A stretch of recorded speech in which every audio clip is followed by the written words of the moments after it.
Let me acknowledge at the outset that there are many benefits to being named U.S. Ambassador.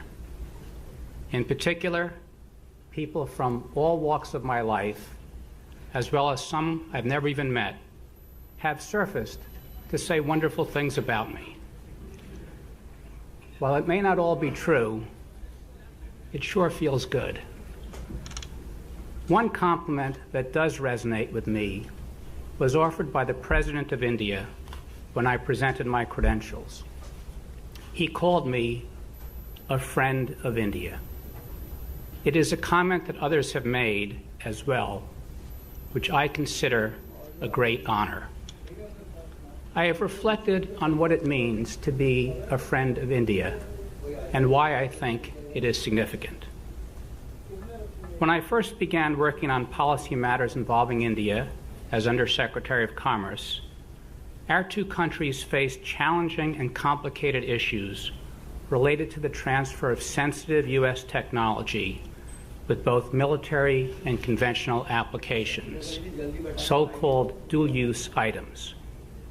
India sought increased access to this technology, while the United States wanted to ensure that any transfers would be made to the designated recipients for the agreed-upon purposes. This required a sophisticated system of export controls, which India candidly did not have at the time. Our initial exchanges on this subject were quite formal and somewhat strained due to the wide gulf in our positions. However, we soon developed a series of reciprocal steps to enable us to gain confidence and move forward. And look how far we have come. Now India is celebrating its membership in 2 of the 4 multilateral export control regimes: the Wassenaar Agreement on dual-use items, which India just joined, and the Missile Technology Control Regime. We also expect in the very near future India to join the Australia Group on chemical and biological weapons. And we are working closely with India and our international partners to secure India's membership in the Nuclear Suppliers Group. At the same time, the United States has gone from a restrictive policy regarding the export of dual-use items to India to a much more liberal one. I think it was the way in which U.S. and Indian officials approached this transformation that led some to call me a friend of India. Let me briefly describe this approach. It began, as it always should, with respect. While U.S. and Indian diplomats certainly pursued their respective national interests, we also listened carefully to each other, sought to understand each other's point of view, and searched for commonalities and mutually beneficial solutions. We also trusted each other. This involved being open and candid. Do what you say and say what you do may be an old cliche, but it is critical to building trust. Of course, we simply disagreed from time to time, but as friends, we still accepted each other because we shared a fundamental set of interests. Acceptance enabled us to work through disagreements and move forward without animosity or rancor, and certainly without jeopardizing our relationship. Another critical attribute of our approach was confidence. Because friends believe in each other's good intentions, we felt confident in occasionally taking risks, even big risks, that ultimately could help us reach our desired destination. And finally, we demonstrated resilience and constancy. We appreciated the big picture and bounced back from disappointments or setbacks that inevitably occurred along the way. We did not allow ourselves to be diminished by lapsing into a tit-for-tat relationship. And of course, it certainly helped to have a good sense of humor.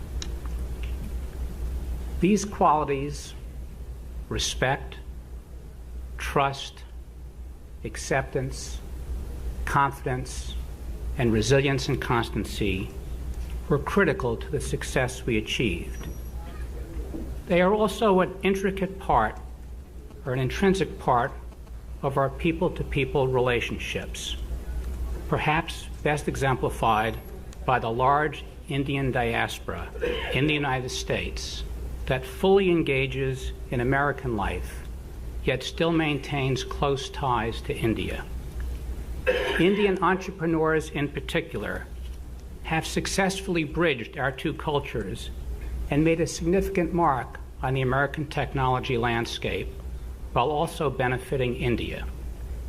Today, approximately 33% of all immigrant-founded startups in the United States have Indian founders, a number which far exceeds that of any other group. Surely, the human dimension of interactions between Indians and Americans has contributed to this incredible statistic. It is my hope that the same spirit and drive, which is also reflected in the bond between President Trump and Prime Minister Modi, will permeate the routine interactions between government officials in our two countries as we seek to fulfill the potential of our strategic partnership. As members of diverse, dynamic, multi-religious, and pluralistic democracies, Indians and Americans share the fundamental values of individual liberty, hard work and enterprise, open societies, human rights, and the rule of law. These values underpin a friendship bolstered by conviction rather than merely by expediency. Based on our values, we have common interests in playing by the rules, enjoying freedom of trade and commerce, and resolving disputes peacefully in accordance with international law. Our shared values and common interests inform our vision for the Indo-Pacific region. This area encompasses the world's largest and fastest growing economies and its most populous nations. Its waters contain many of the vital choke points for global trade. Its geography is rich in natural resources, and it is fast becoming the center of gravity of the evolving international system. As the U.S. national security strategy recognizes, India is a leading power in the Indo-Pacific region and beyond. For India and the United States, the Indo-Pacific is vital to the security and prosperity of our people as well as others. Together, we want to ensure a free and open region where the rule of law and democratic principles are reflected in a rules-based order. We want to promote respect for sovereignty and territorial integrity, guarantee freedom of navigation, overflight, and commerce, and other lawful uses of the sea, ensure that territorial and maritime disputes are resolved peacefully, consistent with international law, promote economic connectivity through private sector-led growth, free and fair trade, the use of responsible debt financing practices, and the transparent development of infrastructure. And together, we want to preserve regional stability and security, prevent the proliferation of weapons of mass destruction, and eliminate the scourge of terrorism. The U.S.-India Strategic Partnership is designed to strengthen both countries and to have a beneficial impact on this region. The principles just enumerated are inclusive and we welcome working with any nation that embraces them. Over the past 17 years, the United States and India have made enormous strides together. Some of the landmark steps along the way include the expansion of our defense cooperation and combined military exercises, the work of the High Technology Cooperation Group and the next steps in strategic partnership that Roger referred to, the historic civil nuclear deal, the nearly six-fold increase in U.S.-India trade, the Defense Technology and Trade Initiative, and the designation of India as a major defense partner, and many other initiatives related to commerce, energy, the environment, science, technology, health, and other fields. Significantly, there has been strong, consistent, and sustained support for this partnership from the major parties in each of our countries across multiple changes of government. And yet, despite all of this, we still get asked, is the United States a reliable partner that will remain fully engaged in the region? Or, what will be the next signature initiative to propel this relationship forward? While I believe these questions are misplaced, they nonetheless represent anxieties that we must overcome. Only when we stop doubting our mutual commitment to this partnership and stop looking for another initiative to prove its worth will we really know that things are proceeding well. In reviewing the past 17 years, I believe we've laid a strong foundation for a strategic partnership that can have a significant positive impact on the 21st century and beyond. It is now time to build upon this foundation in a flexible but purposive manner. We must move beyond our growing pains and create something that makes sense for both of us in the long term, something that helps create a stable architecture for the region. It is now time to make sure that the strategic partnership is a durable partnership. The long-standing commitment of the United States to a free, secure, and open Indo-Pacific has underpinned the stability and remarkable economic rise of the region to the benefit of all of us. The United States will remain committed to the region as we are to a rules-based international order, because our future is inextricably linked to it. We welcome India's leadership with us in this venture. As partners, bolstered by conviction and working with like-minded nations on a regional architecture to ensure that the Indo-Pacific, in the words of Secretary of State Tillerson, is increasingly a place of peace, stability, and growing prosperity, rather than one of disorder, conflict, and predatory economic policy. Let me briefly touch on 5 pillars that can provide the framework for our durable partnership. One key pillar is our cooperation on defense and counterterrorism to enhance the long-term security and stability of the Indo-Pacific region. A related and equally important objective is to continue our support to India as a net provider of regional security, capable of responding successfully to threats to peace, especially in the Indian Ocean and its vicinity.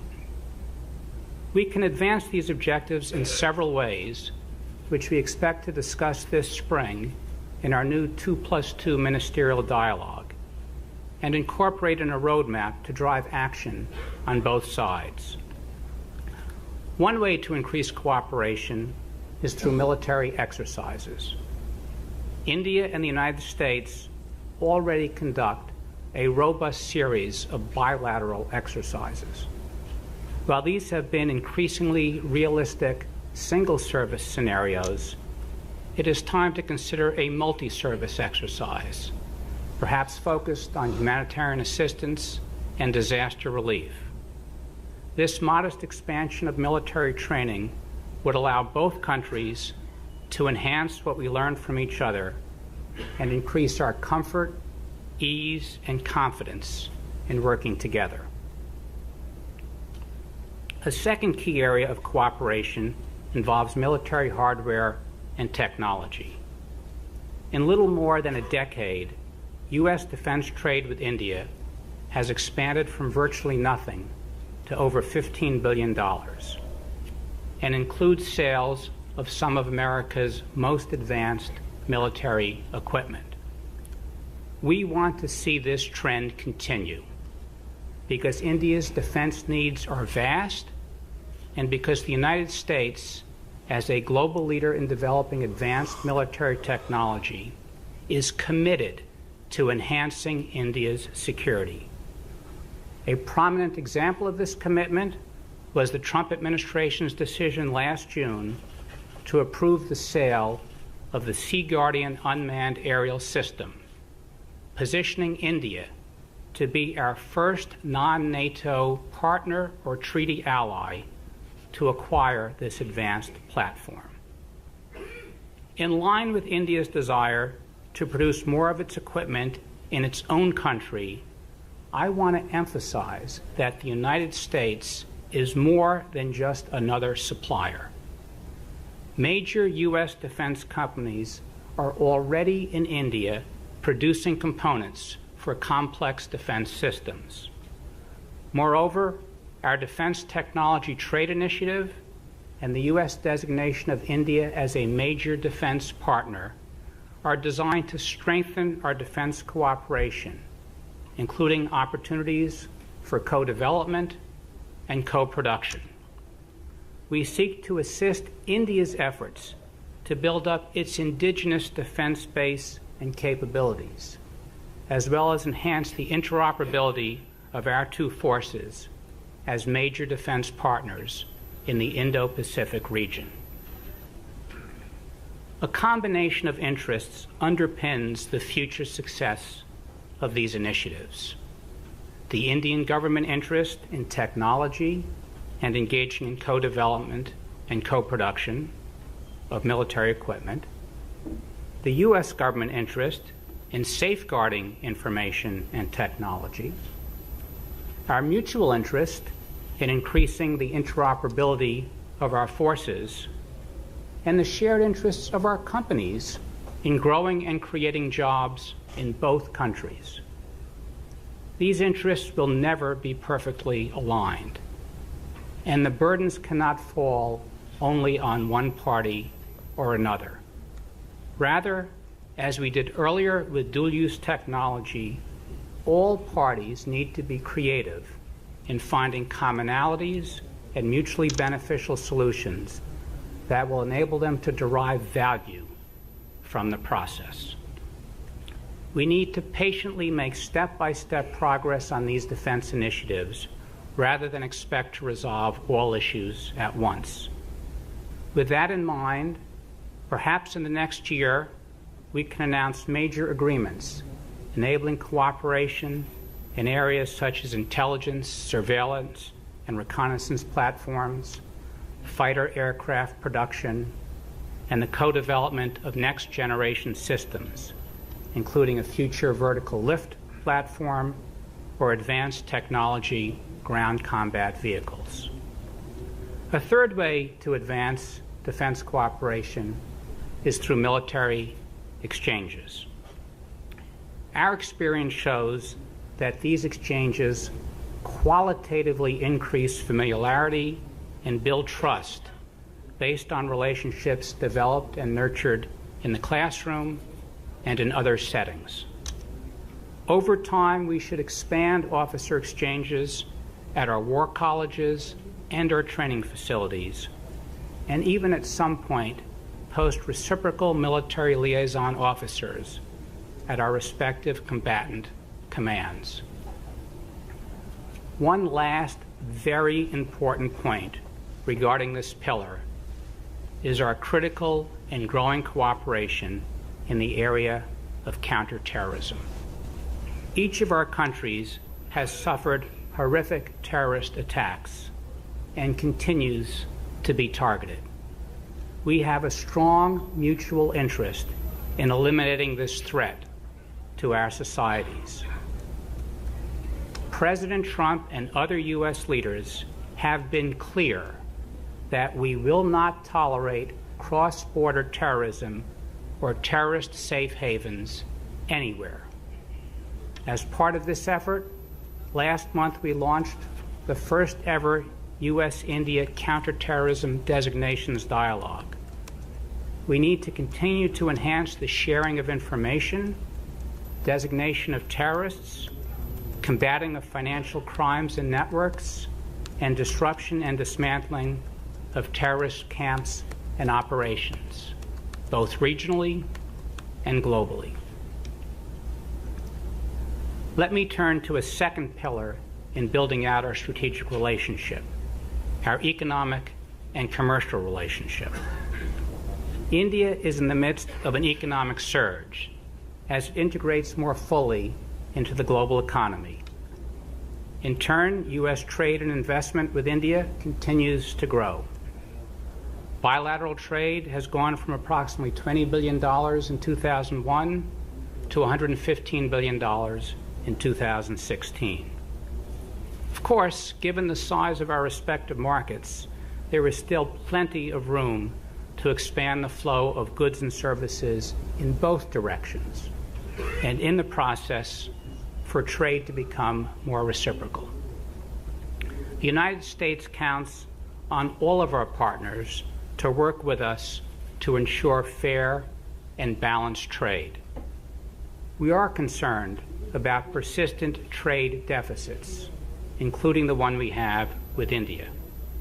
We welcome steps by India to continue its reform agenda, expand market access, and further enhance the protection of intellectual property.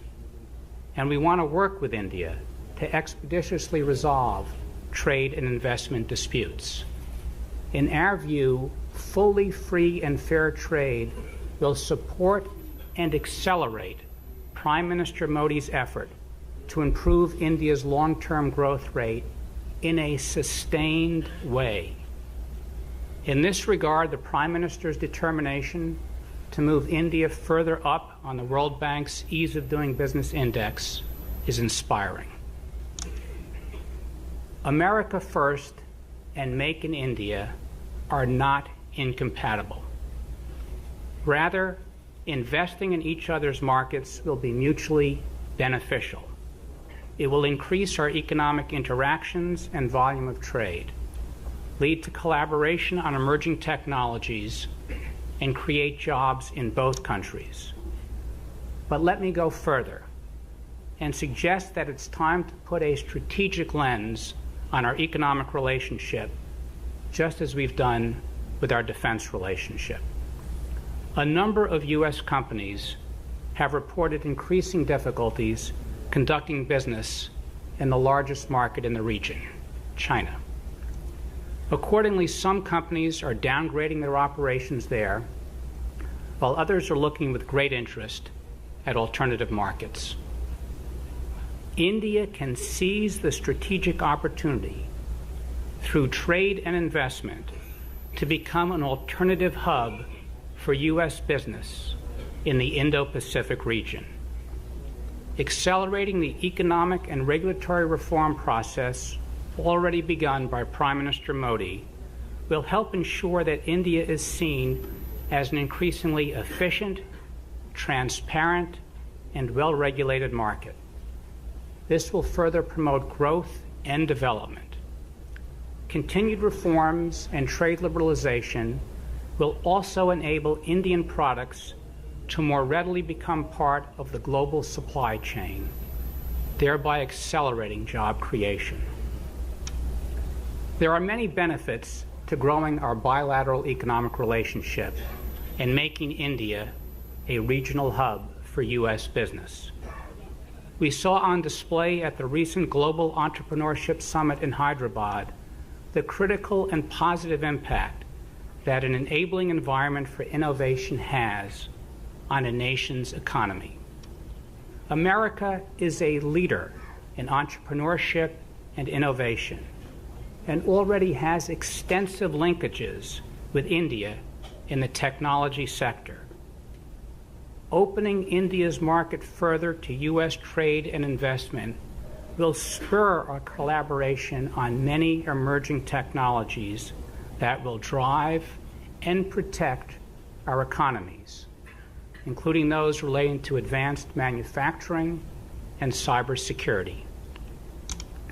Greater U.S. trade and investment, combined with a strong environment protecting intellectual property, will lead to increased flows of capital and further sharing of intellectual know-how. Technological transformation needs a constant upgrade, which occurs when countries are involved in unimpeded international economic and data flows. Increased openness to U.S. goods and services and an expanded presence of U.S. companies will also stimulate private sector investment in improved infrastructure and overall connectivity. As an example, U.S. companies have innovative technologies that could support India's ambitious goal to create 100 smart cities across the country. In addition, a U.S.-India joint venture is already producing locomotives that meet global emission standards to modernize India's railways. And civil aviation is another important area where an enhanced partnership will help advance both of our economies. Increased heft in our economic relationship would necessarily provide a broader and deeper long-term U.S. commitment to India and the Indo-Pacific region. This would complement our growing defense and counterterrorism partnership and moderate any policy differences that might arise along the way. A final point with regard to this pillar is that a strategic view of our economic relationship could eventually lead to a roadmap for a U.S.-India free trade agreement. To be sure, we are a long way away from that right now, and there are many intermediate steps to be taken. But we should find creative ways to use our trade policy forum and our commercial dialogue to enhance understanding, build confidence, and solve problems. As with our experience with high technology exports and the next steps in strategic partnership, a vision of where we want to go could help spur the resolution of many of today's trade and investment disputes and signal to international companies that India is fully open for business. A third pillar ripe for enhanced strategic cooperation is energy and the environment. With the projected growth of India's economy, the increasing size of its population, the rise of the middle class, and the urbanization of its landscape, India's energy needs for sustainable and inclusive development are going to be substantial for many years to come. The United States is uniquely positioned to offer India a comprehensive energy partnership. This includes all forms of energy: coal, crude oil, natural gas, and nuclear power, as well as technology related to clean fossil fuels, smart grids, energy storage, and renewable resources. Indeed, last year, the United States exported its first major shipment of crude oil to India. The United States can also help provide the supporting services, infrastructure, and technology that are necessary for India's efforts to further develop domestic sources of energy and enhance energy security. The U.S.-India Strategic Energy Partnership will convene early this year at the ministerial level, and we look forward to welcoming Energy Secretary Perry to New Delhi. One highlight is our joint work on power and energy efficiency. As India strives to bring stability to its expanding power grid, U.S. companies offer the technology and expertise to meet the demands on overloaded transmission and distribution systems. In addition, we are collaborating on the types of policies, regulations, and financial investments that will support the development of a sustainable and profitable grid. Our environmental collaboration extends to the oceans and maritime areas, consistent with Prime Minister Modi's commitment to the blue economy. This includes scientific exchanges on ocean biodiversity and mining and marine pollution, all of which should help sustain fisheries and coastal communities for decades to come. Indeed, these efforts could be expanded on a regional basis in order to protect the broader marine environment. A fourth pillar in our partnership is our focus on sustainable and inclusive development with regard to the welfare of our people. This includes critical work in science, technology, and health. Our U.S.-India Science and Technology Endowment Fund has supported a range of innovative projects, including those to advance healthcare, improve the environment, and modernize agriculture. And beyond Earth and into space, NASA and ISRO scientists frequently collaborate, proving there are no boundaries to our partnership. Issues related to health in particular are an important shared responsibility, not just because of their direct impact on the safety and well-being of our people, but because of their indirect impact on economic productivity and overall social welfare. That is why we are looking at novel ways to manage disease.